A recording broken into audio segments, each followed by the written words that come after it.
எப்பயும் வைக்கிற மாதிரி இல்லாமல் இன்றைக்கி கொஞ்சம் வித்தியாசமாக ரசம் வைக்கலாம் அப்படின்னு சொல்லி செலவு ரசம் தான் வச்சுருந்தேன்.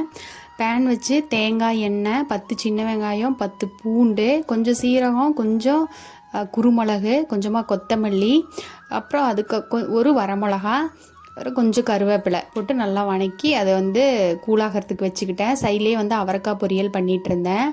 மிக்ஸி ஜாரில் போட வேண்டாம் அப்படின்னு சொல்லிட்டு நான் அம்மியிலேயே அரைச்சி எடுத்துக்கிட்டேன். மறுபடியும் அதே பேன் வச்சு தேங்காய் எண்ணெய், கொஞ்சமாக கடுகு, ஒரு வரமிளகா, இதுக்கப்புறம் நம்ம அரைச்சி வச்சுருக்கிற அந்த பேஸ்ட்டையும் போட்டு கொஞ்சமாக தண்ணி ஊற்றி அந்த பேஸ்ட்டை மட்டும் மிக்ஸ் பண்ணி விட்டுறலாம். புளித்தண்ணி ரொம்ப எடுக்க வேண்டியதில்லை. நான் கொஞ்சமாக எடுத்து ஊற வச்சுருக்கேன். அந்த புளித்தண்ணியும் இது கூட ஆட் பண்ணிவிட்டு கொஞ்சமாக மஞ்சத்தூள், அப்புறம் தேவையான அளவுக்கு உப்பையும் போட்டு கொதி வரும்போது பனி பொழிவு மாதிரி அப்படியே கொத்தமல்லி தழை தூவி இறக்கணும்னா நம்மளோட செலவு ரசம் ரெடி. வீடியோ பிடிச்சிருந்துச்சுன்னா லைக் பண்ணுங்கள், சப்ஸ்கிரைப் பண்ணுங்கள். தேங்க்யூ ஃபார் வாட்சிங்.